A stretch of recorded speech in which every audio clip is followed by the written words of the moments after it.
lorsque l'on souhaite acquérir une œuvre de Buffet, il y a évidemment des grandes disparités de prix, notamment sur le sujet, sur le format, et il est prudent de s'adresser vraiment à un spécialiste. La distorsion du marché entre un paysage des années 70 par exemple et un clown est tellement importante qu'on va avoir des deltas absolument incroyables entre une technique mixte d'un clown qui va être vendu presque 300 000 € et un grand paysage des années 70 qui va coûter que 100 000. Donc il est très important d'avoir l'avis d'un spécialiste avant d'acheter une œuvre de Buffet. On ne peut pas faire des généralités sur Bernard Buffet parce que le marché c'est un marché vraiment d'initiés, vraiment de spécialistes. Il faut vraiment avoir une vraie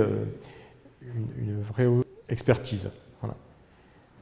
On ne peut pas dire un format de 65-50, ce format-là, ça ne vaut pas tel prix. Ça peut valoir 30 000 €, ça peut valoir 200 000 €, ça peut valoir 150 000 €. Tout dépend du sujet et de la qualité de l'œuvre. Il y a vraiment des très grandes disparités.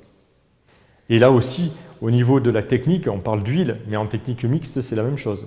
Vous avez des techniques mixtes qui valent 30 000 € et d'autres qui peuvent valoir 150 000 voire plus. Là aussi, c'est un marché qui est très très pointu. Au niveau de lithographie, c'est exactement de la même manière. Ce qu'on s'aperçoit d'ailleurs sur ce marché de la lithographie, on s'aperçoit que les lithographies sont aujourd'hui considérées comme un art.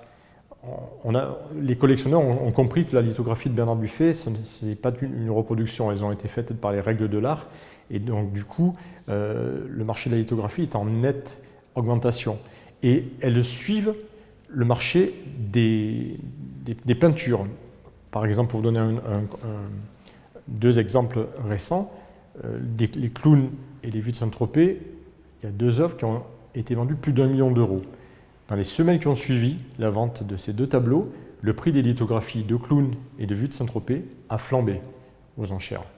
Voilà. Ça n'a plus que doublé parce que les huiles ont fait très cher. Donc les gens qui ne peuvent évidemment pas acheter des œuvres à 1 million d'euros sur des grandes et somptueuses toiles de clowns et de vues de Saint-Tropez se rabattent sur les lithographies. Et donc du coup, là, la demande explose, est beaucoup plus importante que l'offre. Et quand il y a une pièce de ces sujets-là qui passe aux enchères, les prix augmentent, ce qui est tout à fait logique.